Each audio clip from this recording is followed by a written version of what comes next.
자, 여러분들 오늘 함께 읽은 본문의 말씀 통해서 부르심의 목적이라고 하는 제목으로 오늘 말씀을 나누려고 해요. 우리 계속해서 모세를 통한 하나님의 이야기를 지금 배워가고 있는데, 우리 모세가 40년 이렇게 120년의 인생을 살았다라고 목사님이 이야기를 했죠.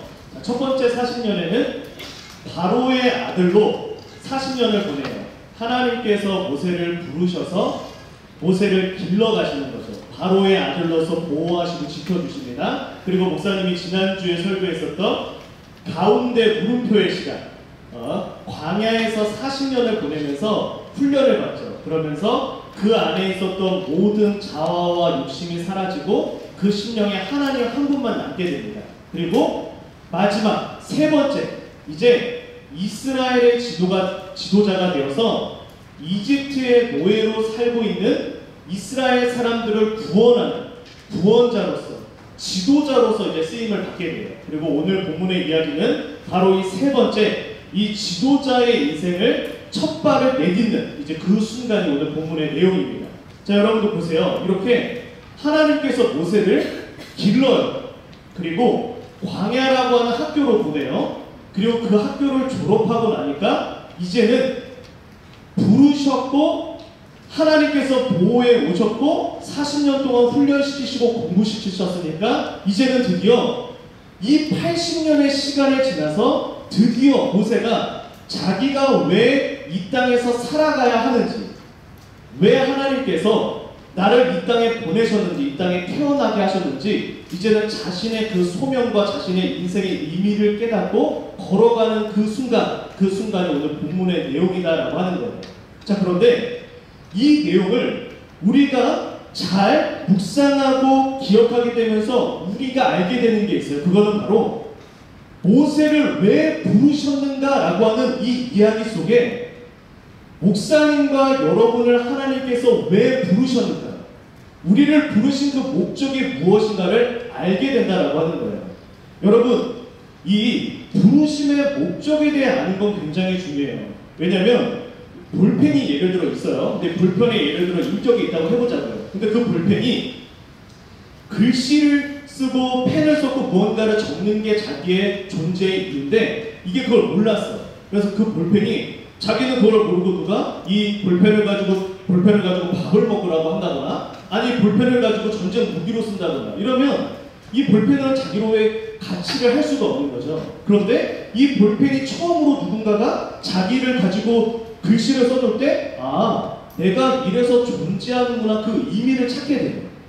자, 우리가 인생을 살아가면서 내가 왜 이 땅에 존재하는가 그 이유를 바르게 깨닫고 나면 여러분들 인생에서 찾아오는 허망함이라는 게 사라집니다. 낙심이라는 게 사라져요. 내가 왜 이 땅을 존재하는가 그 의미를 깨달으면 이 땅에서의 삶이 가치 있기 때문에 매일의 삶이 의미가 있어진단 말이에요. 그래서 이 부르심의 목적에 대해서 깨닫는 건 매우 중요한 일입니다. 자, 그런데 특별히 오늘 하나님께서 이 모세를 지도자로 쓰시는데 이런 일을 하세요. 이집트 왕인 바로를 찾아가게 됩니다. 이게 이제 당시 이집트 왕 바로들이 이제 있는 복장 같은 거였어요. 이렇게 막 수염 이렇게 묶고 이런 복장이었는데 찾아가서 이스라엘 사람들을 이제 이집트의 노예에서 해방시켜서 이제는 이들을 이끌고 나가겠습니다 라고 이야기를 하는데, 이때 하나님께서 어떤 일을 시키시냐면 10가지의 심판을 이집트 땅에 내리게 하세요. 여러분들이 영화를 통해서 또 이야기를 통해서 많이 들어봤을 거예요. 첫 번째는 나일강을 피로 변하게 해요. 자, 두 번째는 개구리떼로 심판을 합니다. 그런데도 말을 안 들으니까 세 번째가 이제 온몸에 이가 생기게 해가지고 이 고통을 받게 합니다. 네 번째로 파리떼의 습격. 다섯 번째로 이질이라고 하는 전염병이 돌려서 이 가축대가 수많은 가축대가 죽게 돼요. 자, 그래도 말을 안 들으니까 여섯 번째로 사람 몸에 종기가 나게 합니다. 자, 그리고 나서 우박이 떨어지게 해요. 그리고 나서 메뚜기떼가 나오고요. 그리고 나서 온 세상이 어두워져 버려요. 그러니까 이스라엘 사람들이 사는 데는 밝은데 이집트 사람들이 사는 곳만 어두운 이런 심판을 또 줘요. 그리고 마지막으로 모든 생물의 맞이, 그러니까 첫째 아들, 그 다음에 가축의 첫째 새끼, 이거를 싹 하나님께서 죽여버리십니다. 이렇게 10가지의 심판을 내리고 나서야 이스라엘 사람들이 이집트 노예 생활에서 해방되게 돼요. 근데 여러분들 잘 보세요. 왜 하나님께서 굳이 10가지의 심판을 내리셔야 했을까요? 아니, 여러분들 생각해보세요. 그냥 하나님이시면 이거 마지막 한 방 하면 돼. 이 마지막 한 방만 해도 돼요. 그리고 10가지를 한 방에 내려버려도 돼. 근데 하나님께서 굳이 시간을 들이셔서 하나하나 심판을 내려서 10가지까지 이른 후에야 이스라엘 사람들이 이집트의 노예에서 해방되게 하신단 말이에요. 하나님은 의미 없이 아무런 이유 없이 일을 행하시는 분이 아니에요. 거기에 성경에 몇 장이나 되는 부분을 할애해서 하나님은 이 재앙에 대해서, 이 심판에 대해서 상세히 기록을 하시게 하십니다. 그것은 이 10가지 재앙에 담긴 의미가 있다라고 하는 거예요. 모세를 보내서 이 10가지 심판을 이집트 땅에 내리게 하면서 하나님께서 보여주시려고 하신 게 있단 말이에요. 지도자로서 모세를 세우면서 그에게 했던 첫 번째 사역이 10가지 심판이었다면 이 10가지 심판 안에 담겨져 있는 중요한 의미가 있다라고 하는 거죠.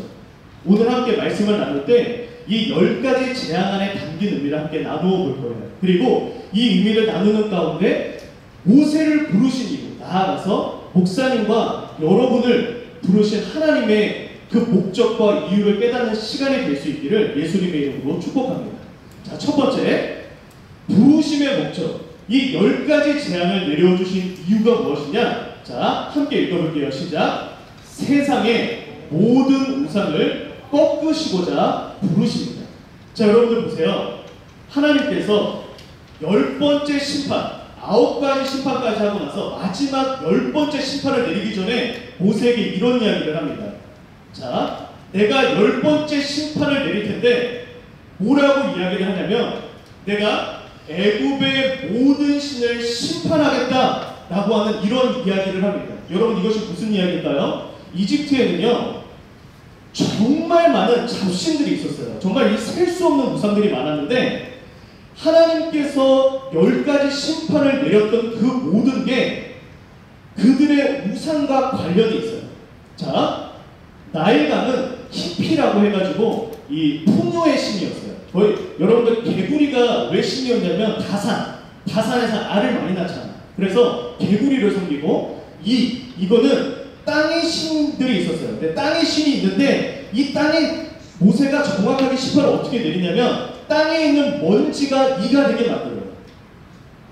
땅의 신이 이 땅을 돌보고 있다고 생각을 했는데 모세가 이 자리에서 그 땅의 먼지들을 다 이로 만들어버린 거예요. 자, 그리고 네 번째로 이 파리떼, 여러분들 이 파리떼를 섬겼다는 게 믿기지가 않죠. 파리떼가 우리가 생각하는 이 똥파리가 웽 이렇게 가는 게 아니라 이집트 같은 데에는 이 수백 마리가 우 이러면서 이게 검은 형체로 이렇게 다니거든요. 요거 자체가 이 사람들에게 두려움을 줬던 거예요.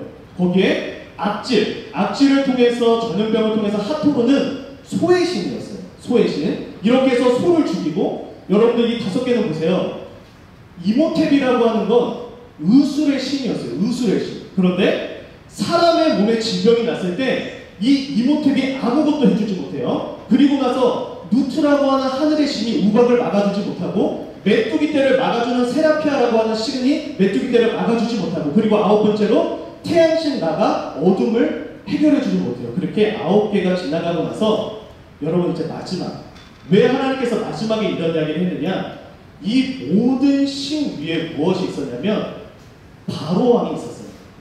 이집트 문화에서는 바로가 신 중에 신이었어요. 그런데 오늘 하나님께서 마지막 심판을 통해서 이 바로의 첫 아들을 죽여버리십니다. 자, 하나님께서 마치 도장 깨기를 하듯이 하나하나의 우상들을 격파해 나가시는데 마지막 이 바로의 아들을 죽이심으로써 이집트에 있는 모든 우상들이 헛것이다, 이것을 보여주신단 말이에요. 여러분들, 그래서 출애굽기 9장 16절에 하나님이 이런 말을 합니다. 내 이름이 온 천하에 전파되게 하려 한다.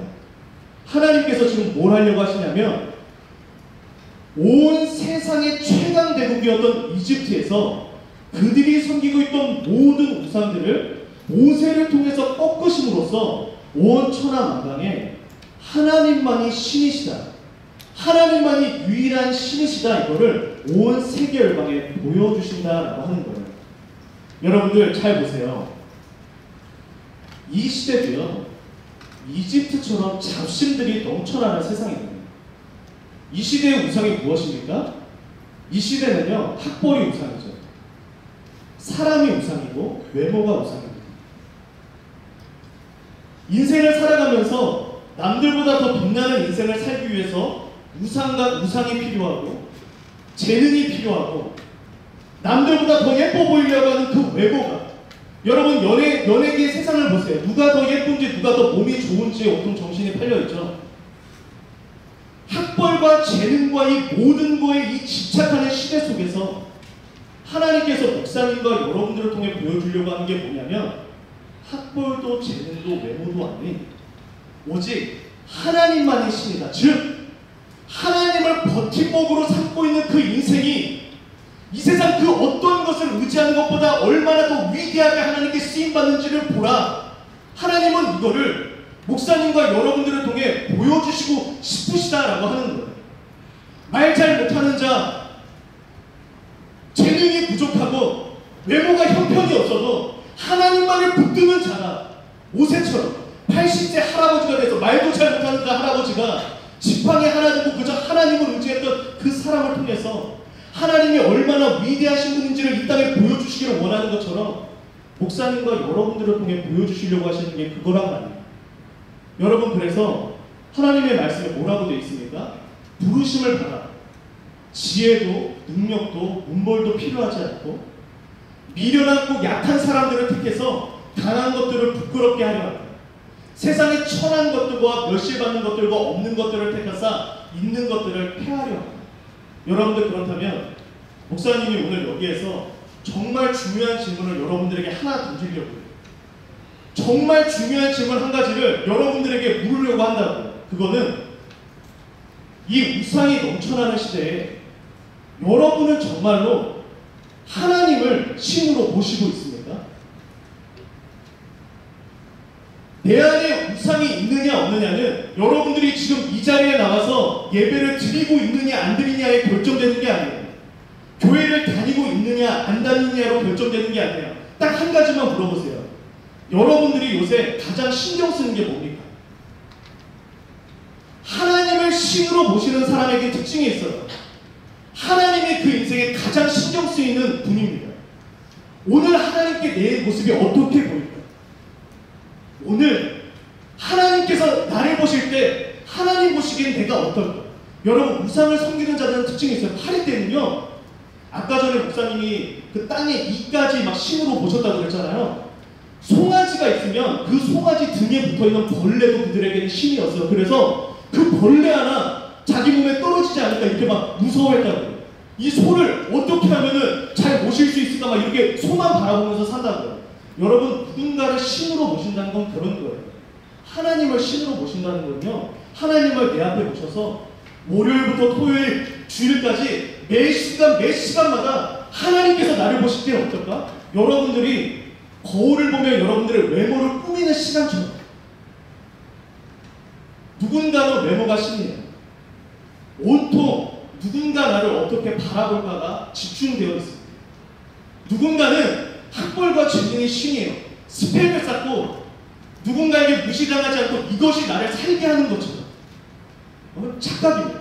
만약에 여러분들 마음속에 가장 신경 쓰이는 게 인간관계라면, 사람이라면, 이성친구라면, 연예인이라면 그것이 바로 우상이 되는 겁니다. 목사님은 이성친구 때문에 예배를 못 나오는 사람들도 참 많이 봤어요.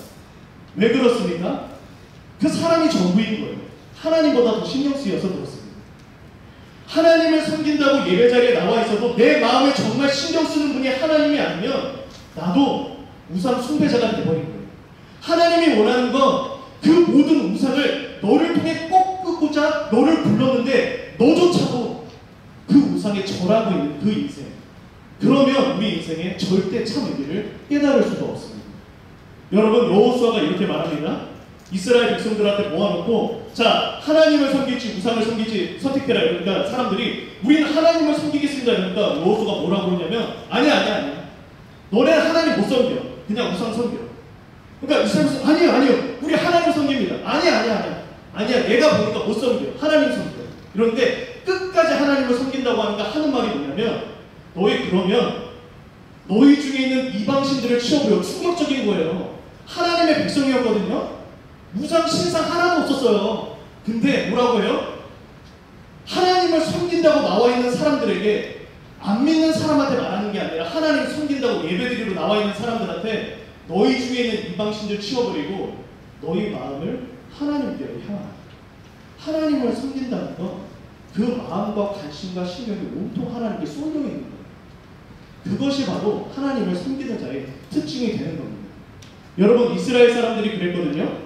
이렇게 송아지 우상을 모세의 형인 아론이 만들어줘요. 정말 세상에는 믿을 사람이 하나도 없다고 모세의 형인 아론이 이런 멋진 금송아지를 만드니까 이스라엘 사람들이 뭐라고 그러냐면 이 우상을 가리켜서 하나님이라고 부르면서 이걸 섬겨요. 뭐라고요? 이 우상을 하나님이라고 생각하고 섬긴다고요.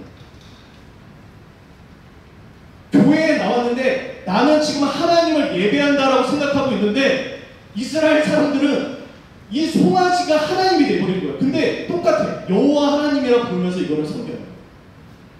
무슨 이야기인지 알겠습니까? 여러분들 마음에 지금 가장 신경 쓰이고 있는 그분이 하나님이 아니라면 내가 지금 예배드리는 이 순간에도 나는 하나님을 향한 예배자가 아닐 수 있다라고 하는 거예요. 고린도후서에서 분명히 말합니다. 하나님의 성전과 우상이 어찌 일치되겠느냐. 여러분들, 그리고 이사야서 말씀에 이런 말씀이 있어요. 예수님을 가리켜 이런 말을 합니다. 예수님은 우리가 보기에 흠모할 만한 아름다운 것이 아무것도 없도다. 그래서 우리도 그를 귀히 여기지 아니하였도다. 여러분, 왜 우리가 하나님의 마음에 드는 그 일에 왜 소홀해집니까?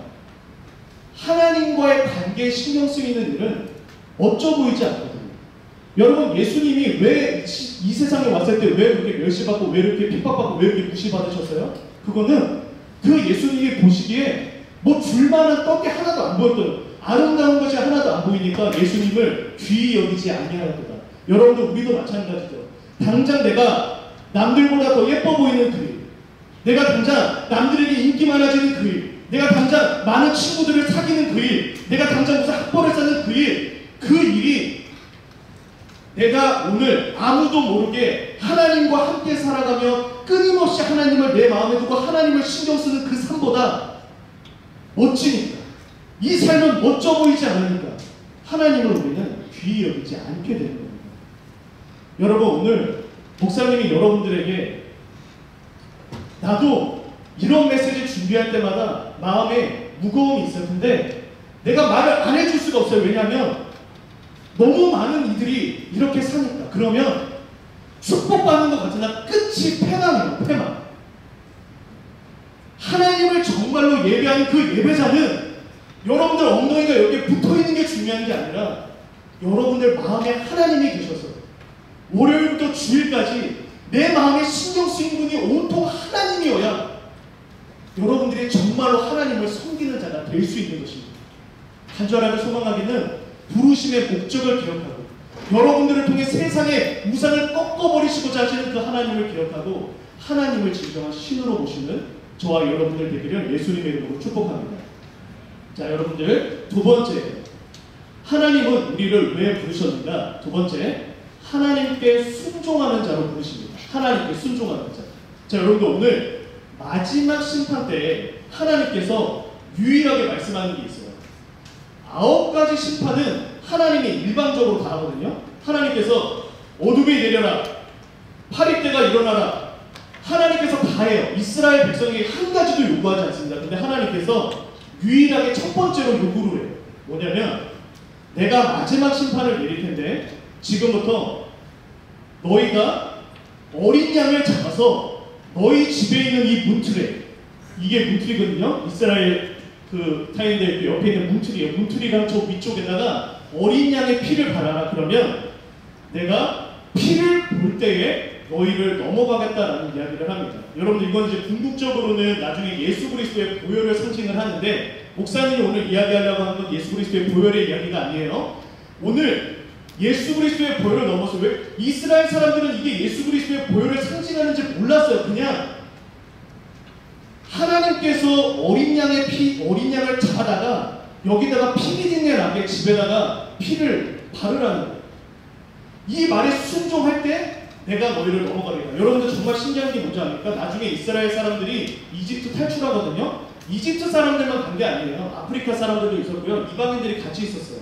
즉 하나님께서 어떤 분은 이스라엘 사람이라 구원했던 게 아니라 그 피를 이 문틀과 문술주에 바른 그 말에 순종하는 거죠.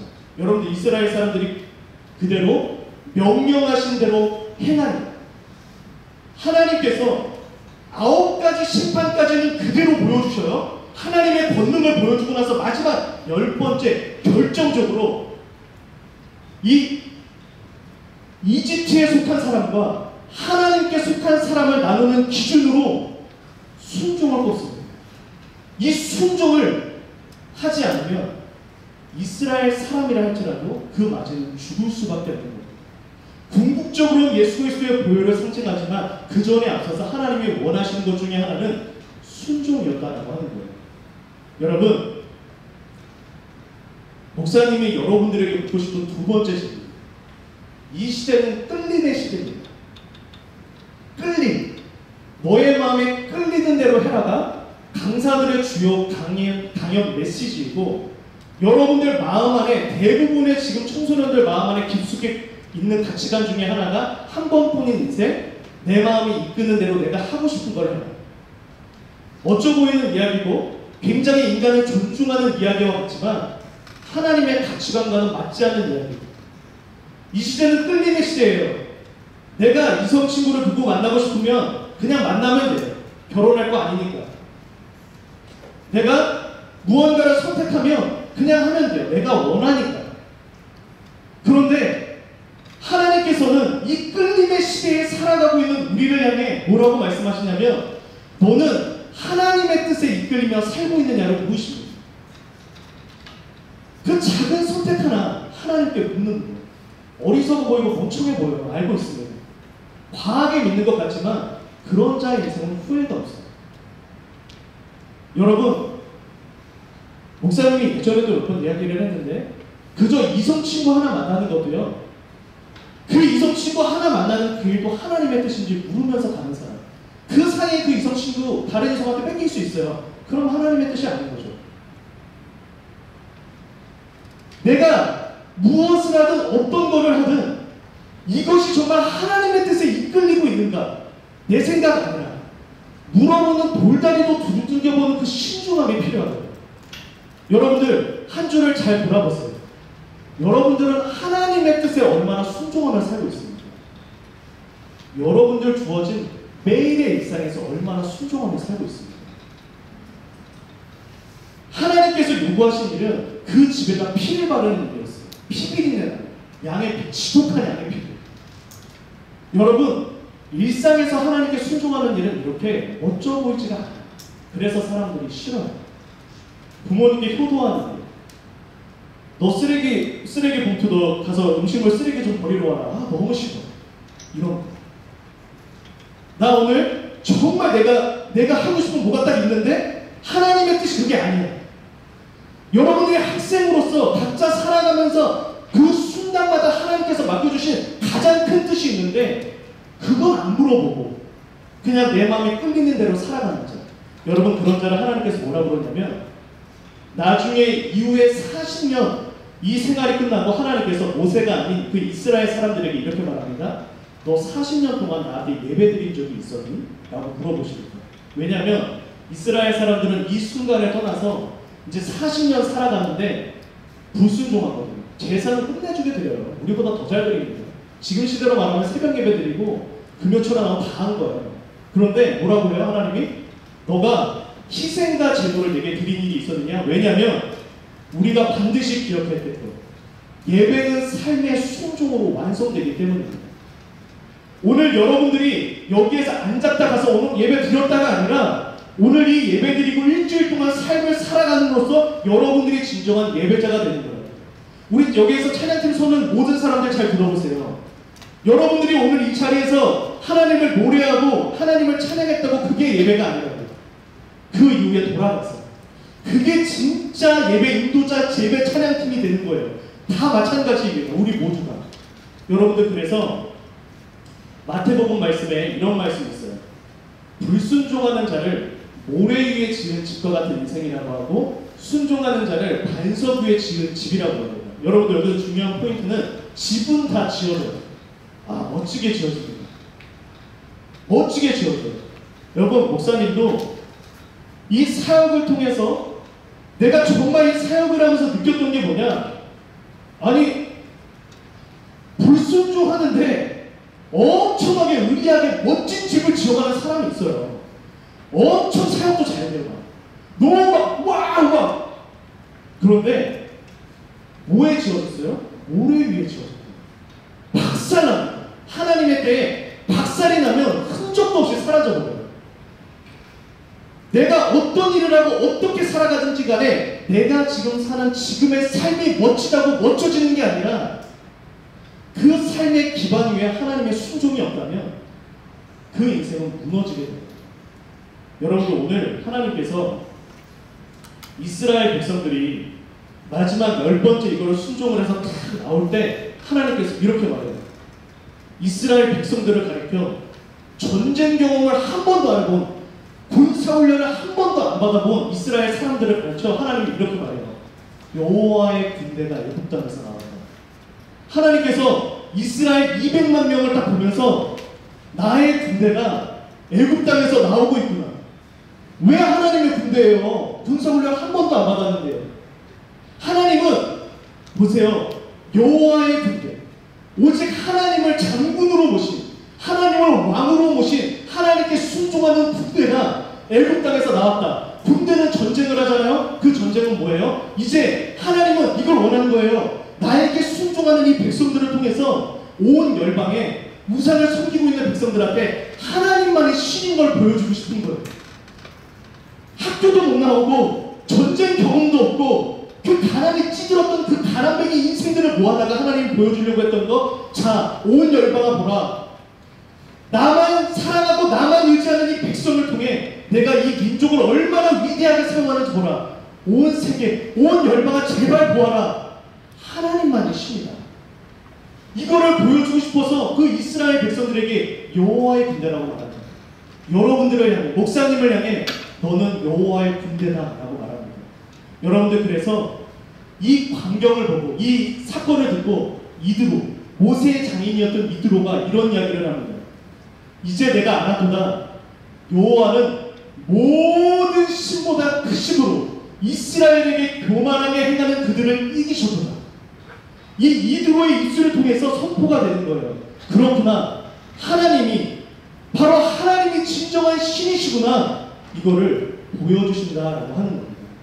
여러분 오늘 설교를 마치면서 목사님이 오늘 이 모든 설교를 요약해서 지금까지 혹시 내용을 놓쳤던 친구가 있다면 이 마지막을 기억해 보세요. 하나님께서 우리를 부르신 목적이 무엇이냐? 바로 이것입니다. 여러분도 한번 읽어보세요. 시작. 하나님 되심을 삶을 통해 드러내는 자. 하나님만이 신이심을, 하나님이 유일한 하나님이심을 삶을 통해 드러내는 자. 여러분 이게 어떻게 이루어집니까? 여러분들이 매일마다 하나님을 신경 쓰면서 살아가는 거예요. 그러면 당연히 남들이 보면 진짜 미련해 보이죠. 여러분 목사님 예전에 이야기했죠. 내가 예전에 그 대학교에 엄청난 이제 퀸카가 분 계셨는데 내가 오늘 밤에 그 밤에 달려가서 한 번 만나면 내가 그 사람 만날 수 있는데 내가 다음날 새벽 예배를 가기로 작정했거든. 밤 10시 전화가 왔어. 어떻게 했어? 내가 예전에 이야기했어. 핸드폰 종료, 버튼 꺼지. 핸드폰 딱 위에 올려놓고 혹시라도 흔들릴까봐. 그리고 하나님께 하나님 제가 보십시오. 나는 새벽 예배 드리는 게 이 사람과 연애하는 것보다 중요하니까 하나님 기억해 주세요. 그리고 나한테 정말 나중에 나한테 배우자 주실 때 내가 이 선택을 후회하지 않은 배우자 주십시오. 그리고 내가 그때 잡아놨다는 거죠. 여러분 남들이 보면 이상한 사람이에요. 이상한 사람. 하나님이 그렇게까지 신경 써. 근데 그렇게 신경 쓰는 게 맞아요. 하나님은 과하게 믿는 거예요. 하나님은 미치도록 믿는 거예요. 방심해서 믿는 거예요. 하나님께 온통 시선에 꽂혀 있어서 너 지금 네 나이 때 이것도 누려보고 저것도 누려봐야지. 여행도 많이 가야지. 아니야. 필요 없어. 세상 사람들은 책을 많이 읽으면 성공한다고? 목사님도 책 많이 읽어. 나 정말 책 많이 읽습니다. 근데 그 책은 내 목표와 관계가 없어요. 나는 책 한 권도 없어도 돼요. 하나님만 있으면 목표할 수 있습니다. 무슨 일도 할 수 있어요. 사업을 하나도 못 배워도 돼요. 하나님만 있으면 난 사업도 할 수 있을 것 같아요. 알겠더라고요. 나처럼 목사님은 인간관계 지로의 사람이야. 난 정말 인간관계 0의 사람입니다. 내가 왕따를 당했다고 이야기를 했었죠. 온 연병장에서 온 운동장에서 200명 정도가 나를 해하고 내가 그날 밤에 그 트라우마로 며칠을 잠을 못 잤어요. 나 그렇게 사람들이랑 소통을 못하는 사람인데 하나님을 믿으니까 소통이 돼요. 하나님은 뭘 보여주고 싶은 거예요? 멍청한 인생이고 미련한 인생인데 그 인생이 하나님만 붙잡을 때 그 인생을 통해 하나님의 살아계심을 보여주고 싶은 거라고요.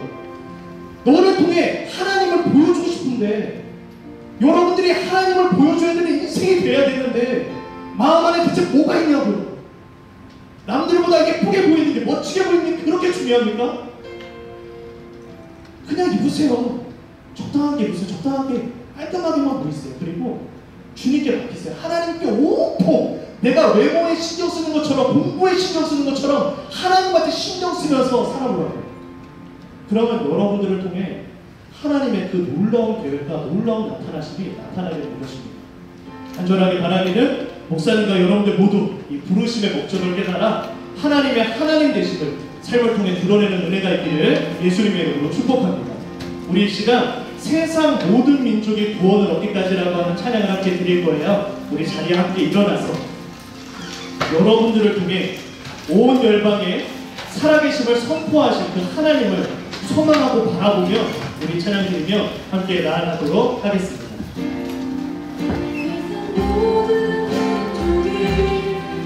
구원을 얻기까지 쉬지 않으시는 하나님, 주의 심장 가지고 우리 이제 일어나 주 따르게 세상 모든 육체가 주의 영광 보도록 우릴 부르시는 하나님 아멘. 주의 손과 발 베어 세상을 치유하며 주 섬기네. 우리 바다 덮음같이 우리 바다 덮음같이 여호와의 영광을 인정하는 것이 온 세상 가득하리라. 우리 바다 덮음같이 우리 바다 덮음같이 우리 바다 우리 다시 한번 고백합니다. 세상 모든 민족이 구원을 얻기까지 쉬지 않으시는 하나님, 주의 심장 가지고 우리 이제 일어나 주 따르게 세상 모든 육체가 주의 영광 보도록 우릴 부르시는 하나님, 주의 손과 발 되어 세상을 치유하며 주 섬기게 우리 선포하며 나갑니다. 우리 바다 덮음같이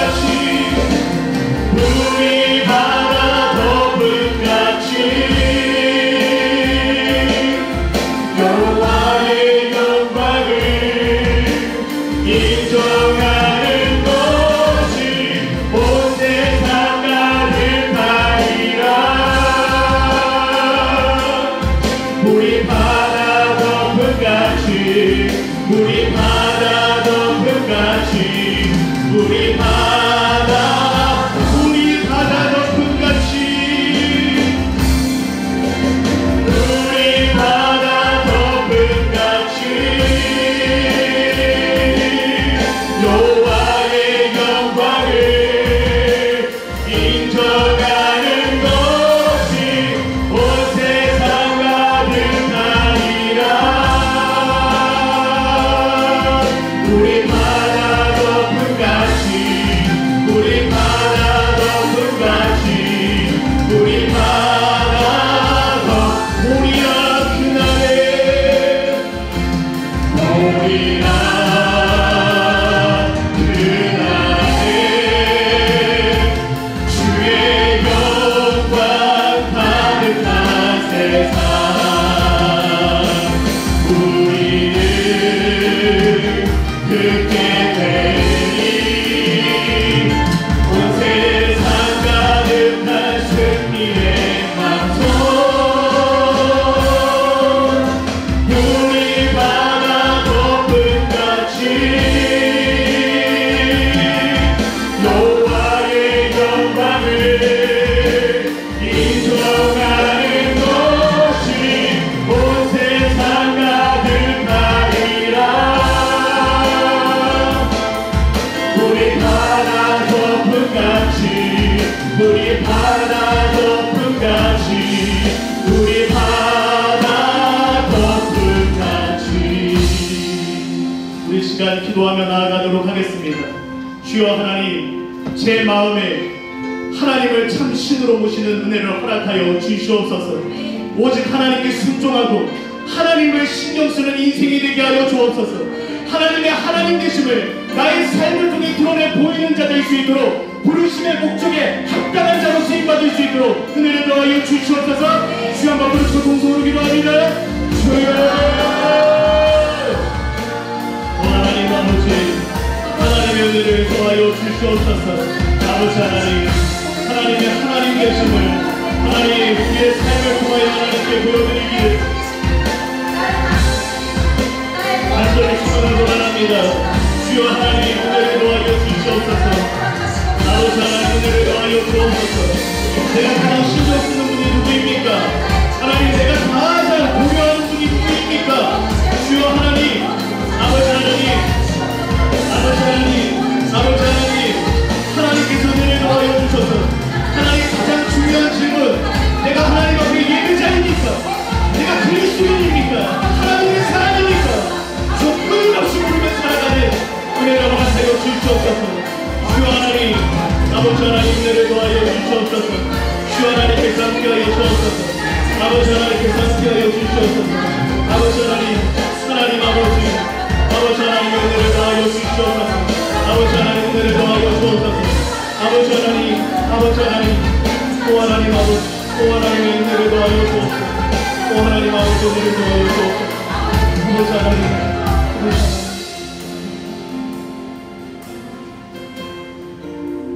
하나님, 200만, 400만 됐던 이스라엘 사람들 중에 40년의 시간이 끝나고 나서 하나님께서 너는 예배자였다라고 말한 사람이 채 100명도 되지 않습니다. 하나님, 기독교가 온 세상에 가득한데 그 중에 하나님을 향한 예배자가 얼마나 있습니까? 엉덩이는 교회에 나올 수 있는데 마음이 하나님께 있는 자가 얼마나 있습니까? 하나님 간절하게 소망하오니 우리 모두가 하나님이 찾으시는 그런 예배자가 될 수 있도록 은혜를 더하여 주옵소서. 하나님, 목사이고 그런 직분이 중요한 게 아니라 하나님 앞에 매일을 예배자로 살아가는 것이 중요한 터이니 아버지 하나님의 은혜를 더하여 주셔서 우리 모두가 하나님을 참 신으로 모시는 예배자로 살 수 있도록 은혜를 더하여 주옵소서. 하나님과의 관계에 가장 신경 쓰고 오직 하나님께 그 신경과 관심이 다 집중되어 있는 하나님 집중형의 인생으로 살아갈 수 있도록 은혜를 더하여 주시옵소서. 친구가 떠나가고 사람들이 손가락질하고 이해하지 못한다 할지라도 너희는 이해하지 못해도 나에게는 하나님이 신이니 나는 하나님만 신경 쓰며 살아간다. 그렇게 고백하는 여호와의 군대들이 오늘 8시 중고등부에 가득해질 수 있도록 은혜를 도하여 주옵소서. 우리 마음에 우리도 모르는 우상이 있었습니까? 일부러 그런 것이 아니라 연약해서 그랬습니다. 긍휼히 여겨주소서. 하나님, 사람, 관계가, 돈이, 건강이, 외모가, 재능이, 스펙이 우상이 되어버렸던 모든 것들 이제 하나님 깨끗하게 청소해 주시고 하나님만을 신으로 모시는 은혜가 있게 하여 주시옵소서. 하나님, 이 시간 여호와의 군대가 되기로 하지만 하나님의 자녀를 위하여 축복하며 기도하오니 성령의 불을 머리부터 발끝까지 부어주셔서 마음과 생각 안에 있는 모든 고민 불태워 주시옵소서. 하나님, 이 시간 나사렛 예수 이름으로 선포하오니 왕이신 하나님만이 주실 수 있는 그 평강이 그 마음과 생각을 모두 채울 수 있게 도와주시옵소서. 성적 떨어져도 고민하지 않게 해주시옵소서. 성적이 인생을 이끄는 것이 아니라 하나님이 이끄시고 두려워하지 않게 해주시옵소서. 그 마음에 하나님의 평강이 임하게 하여 주옵소서. 하나님을 왕으로 모실 때 그 마음에 평강이 임하니 오늘 그 은혜가 함께 예배하는 모든 자들에게 있도록 축복하여 주시옵소서. 지금은 우리를 죄와 죽음에서 거지신 주 예수 그리스도의 은혜와 영원토록 변함없는 하나님의 신실하신 사랑과 성령님의 감동과 교통 충만케 하심과 이해하심과 도우심의 은혜가 부르심의 목적을 깨달아 하나님의 하나님 되심을 삶을 통해 드러내는 자가 되기로 결단하는 이 자리에 함께하는 모든 이들의 인생 위에 이제부터 영원토록 함께 하시기를 축원하옵나이다.